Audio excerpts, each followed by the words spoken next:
no trabalho. Então, o título da minha fala, ele veio dessa reflexão e também pensando que o Gil Vicente ele pode ser encarado como um subversivo, né, dentro desse sistema que a gente está refletindo aqui, que é o sistema cultural, e eu trabalho com arte contemporânea, então me interessa pensar como se dão ações e trabalhos e reflexões políticas dentro desse campo que é o campo da arte contemporânea, das instituições que abrigam determinados projetos, né? Bom, o Gil Vicente, ele se coloca de modo bastante indignado com toda uma situação. Para mim foi muito interessante pensar a partir dele também como a gente percebe a juventude, as pessoas, inclusive as gerações mais novas do que eu, como elas se posicionam politicamente dentro e fora da arte. Esse senhor, ele é filho de comunistas, é um autorretrato, né? O artista está pondo na arma. Ele é filho de comunistas, é um cara extremamente politizado e por isso mesmo totalmente descrente. Ele defende o voto nulo total, não acredita em nada.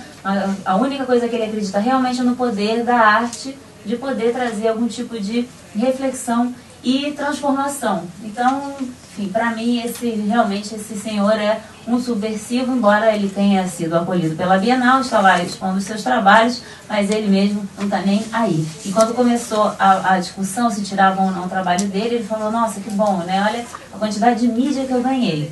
E isso é uma coisa que acontece muito, não é? Ainda mais hoje, no mundo tão mediatizado que a gente vive, qualquer discussão de censura, ela consegue potencializar o que deveria, o que gostariam que ficasse escondido. Aí sim que a entre aspas, sujeira sai debaixo do tapete e circula geral, e aí é possível que essa subversão, então, ela tenha uma dimensão muito maior do que se ela estivesse apenas dentro de uma galeria, dentro do museu, fosse vista por meia dúzia de pessoas. No caso, então, do Gil Vicente, o trabalho circulou muito, teve circulação nacional e está lá e está sendo debatido, discutido. Eu mesma recebi alguns e-mails de pessoas de outros países que leram o meu texto na Bienal, viram a discussão, enfim, de organizações políticas, de artistas e também ativistas, etc. Então, quer dizer, é muito interessante, ao mesmo tempo em que que o subversivo, ele traz um assunto que ele corre o risco de ser censurado. Quando ele chega na instituição cultural e ele consegue provocar, de fato, um balanço nas estruturas sociais e políticas verdadeiras, ou seja, não só apenas um balanço nas estruturas da instituição cultural, pura e simples, o diretor não gostou, então tira. Quando o diretor não gosta, e aí o acionista não gosta, e a OAB não gosta, e o prefeito não gosta, e a melhor amigo do presidente não gosta, então você tem o jornal, você tem a imprensa, você tem toda uma discussão, e aquilo consegue atingir uma dimensão que realmente importa.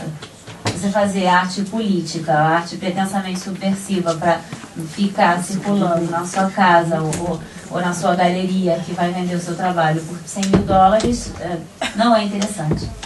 Muitos artistas conseguem fazer com que o trabalho circule dentro da sua galeria, seja vendido por $100.000, mas a partir daí consiga ter uma dimensão política e social, e que consiga levar uma reflexão e que, então, saia das paredes da instituição, né? E isso, vou apresentar alguns trabalhos aqui, então, que justamente lidam o tempo todo com essa tensão, né? Se utilizando da instituição cultural, surgindo na instituição cultural e procurando, então, ganhar uma dimensão além das paredes institucionais, porque senão não funciona. Isso também para qualquer trabalho de arte, não é? Mesmo que ele não seja político ou crítico, o que seja, o seu trabalho de arte ele não chega até o outro, não vai a público, não circula, enfim, ele não reverbera.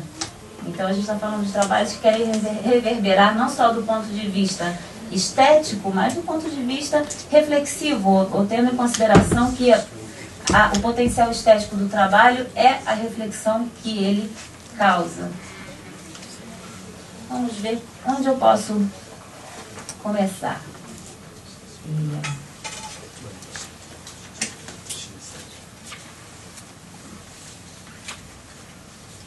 Eu estou com o PowerPoint e umas outras imagens fora do PowerPoint, porque são imagens que ficaram muito ruins no PowerPoint, perdeu muita qualidade, então eu preferi fazer esse popurrí.